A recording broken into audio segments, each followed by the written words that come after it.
ասում եք, որ քաղաքացիական պայմանագիրը չի հաղթել։ Այդ դեպքում ով է հաղթել այս ընտրություններում,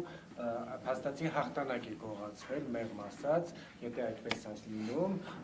ԿՊ-ն չի հաղթել ըստ ձեր հայտարարության, բայց իրենք հայտարարում են, որ իրենք հաղթել են այս ընտրություններում եւ հաղթանակ է գողացվել։ Մենք հիշում ենք, որ հաղթանակ գողացվելու դեմ պետք է պայքար տեղի ունենա, դա հայտարարել է Ռոբերտ Քոչարյանը, ասելով, որ եթե մեր հաղթանակը գողանան, հեղափոխություն կստանան, դե փաստորեն արդեն ընտրություններից քանի օր է անցել,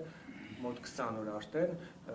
ոչ մի հեղափոխություն չտեսանք, դա մեկ, դուք Սահմանադրական դատարանի վերաբերյալ ձեր տեսակետը հայտնեցիք, ըստ էության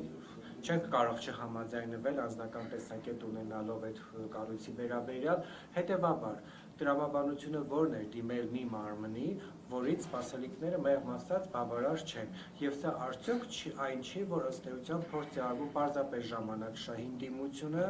որպեսզի օրինակ փողոցային պայքար չսկսի, որովհետեւ մարդկանց մի խումբ կար, վստահ եմ դուք եւս տեսած կլինեք, հանրության մի հատ զգալի հատված այնուամենայնիվ ռադիկալ փոփոխությունների եւ գործողությունների անհրաժեշտություն էր տեսնում բուն ընտրությունների գիշերը, ընտրությունների արդյունքների նախնական հրապարակման առավոտը եւ ընդհանրապես ինչու եք դիմում մի կառույցի, որից սպասելիք չունեք։ Ընդհանրապես իրավական գործիքակազմի հետ կապված սա շատ հստակ եմ ուզում արձանագրել, դրա չիրացումը լրիվ այլ մեկնաբանման հնարավորություն է թույլ տալիս կատարելու, որը մենք նաեւ պրակտիկայում տեսել ենք։ Մենք տեսել ենք ինչպես է օրինակ Սահմանադրական դատարան չդիմելը մեկնաբանվում լրիվ այլ տիրույթում։ Դա կլինի Հայաստանի Հանրապետության ներսում, թե հատկապես միջազգային ատյաններում։ Սահմանադրական դատարանի կազմի հետ կապված խնդիրները սա հանրային եւ նաեւ միջազգային բնույթի բացահայտված տվյալներ են։ Այսինքն այստեղ նույնիսկ իմ պնդումը, երբ ես կատարում եմ կազմի վերաբերյալ խնդիրների, խոչընդոտների, սա անհերքելի է, բայց դա արդյոք բավարար է, որ ընդհանրապես Սահմանադրական դատարանում չվիճարկվեն ընտրության արդյունքները, այսինքն նույն այդ տվյալները որպես փաստ չներկայացվեն, ես այդպես չեմ կարծում։ Արդյոք նշվածը իրենից ենթադրում է որևէ մի գործողությունից խուսափել կամ այլ, բնավ ոչ։ Արդյոք Սահմանադրական դատարան դիմելն է ինքնին պրոտեստի արտահայտումը։ Ոչ, բայց դա անհրաժեշտ պայման է, կարծում եմ այո։ Առնվազն եկեք արձանագրենք, որ նաև շատ կարևորում եմ այն, բազմաթիվ արդեն մեր գործընկերներ հայտարարել են, որ վաղը լինելու են Սահմանադրական դատարանի դիմաց։ Արդյոք դա է լինելու այն բավարար երաշխիքը, որ օրինակ Սահմանադրական դատարանից մեր հայրենակիցները դրական ակնկալիք ունենան։ Ոչ, բայց մի բան հստակ է։ Սահմանադրական դատարանը նաև բոլոր դեպքերում որպես երրորդ անձ ներգրավել է նաև քաղաքացիական պայմանագրին։ Դուք հնարավորություն կունենաք եւ ես կարծում եմ նաև ինչպես միշտ զանգվածային լրատվության միջոցների գործունեությունը եւ առաքելությունը չափազանց կարեւոր։ Դուք նաև հենց կօգնեք մեզ, որ մեր հանրությանը ներկայացնենք բոլոր փաստարկները, որ մեր հայրենակիցները եւս մեկ անգամ տեսնեն, թե մենք ինչ աստիճան ոչ ազատ եւ ոչ հավասար պայմաններում ընտրություններ ենք ունեցել։ Դրանից արդեն թե ինչ հետևություններ կկատարվեն, բողոքի ինչ արտահայտման ձևեր կլինեն, կարծում եմ ժամանակը ցույց կտա։ Ճանապարհային քարտեզ չեք հրապարակի, եթե Սահմանադրական դատարանի որոշումը չբավարարի դիմում, ինչ քայլեր կլինեն, թիմի քննարկումներ կան թե չէ։ Դուք հաշվի առեք։ Եվ արդյոք վաղը դուք եք ներկա լինելու Տաշիր Արենայում ձեր ընտրողների հետ հանդիպմանը, սպասելիքներ, ակնկալիքներ այդ հանդիպումից։ Ճիշտն ասած, ես վաղը ժամը 11-ին լինելու եմ Սահմանադրական դատարանում, քանի որ ներկայացուցիչ եմ հանդես գալիս Ուժեղ Հայաստան կուսակցությունների դաշինքի, հետևաբար մեր հայրենակիցներից ներողություն եմ խնդրում,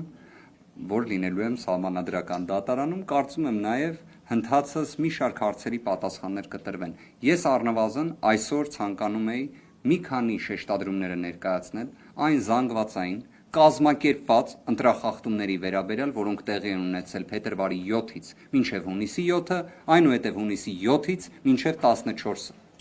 Իսկապես կարծում եմ նաև սա կարևոր առիթ է ընդգծելու համար, որ այս բոլոր հանգամանքները ներկայացվելու են նաև Սահմանադրական դատարանում եւ դուք կտեսնեք, որ դրա վերաբերյալ բովանդակային որևէ հակափաստարկ դուք չեք տեսնելու։ Ի վերջո նաև սա առիթ էր բոլորին ցույց տալու, որ այդքան խոսվեց ընտրական ենթադրյալ հանցանքների մասին, բայց դրա թիվը, ծավալը ինչի մասին է խոսում։ 258, եթե չեմ սխալվում, մեղադրյալների թիվը, որ պատկերացնեք ավելի այլ օրինակով բերեմ, դա մի քանի տեղ մեծ խմբով անձանց խուլիգանության դեպքերի ծավալն է մեղադրյալների։ Դուք խոսում եք, դուք ասելով ձեր մասին չեմ ասում, որոշ անձանց մասին եմ ասում, որ իբրև 500,000-ից ավելի քվե ստացած ընդդիմադիր ուժերը լեգիտիմության խնդիր ունեն, այսինքն լեգիտիմության դեֆիցիտի մեջ կներեք ամբողջությամբ խարսխված ուժը,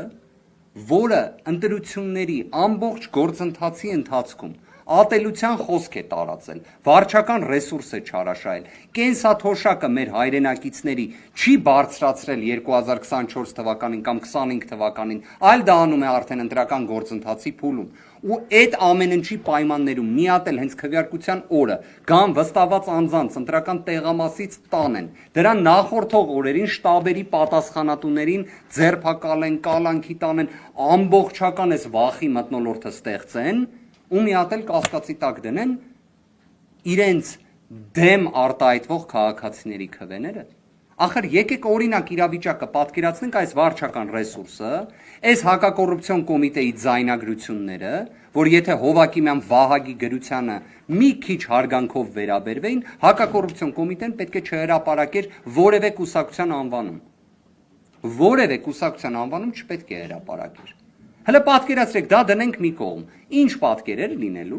Եկեք այդ 100,000 անհասկանալի ձայների մասով էլ հիմա բոլոր դեպքերում չաշխատող անձնագրեր են, 17,000 գաղտնի ձևով քվեարկողներ են, հələ դա էլ թող չլիներ։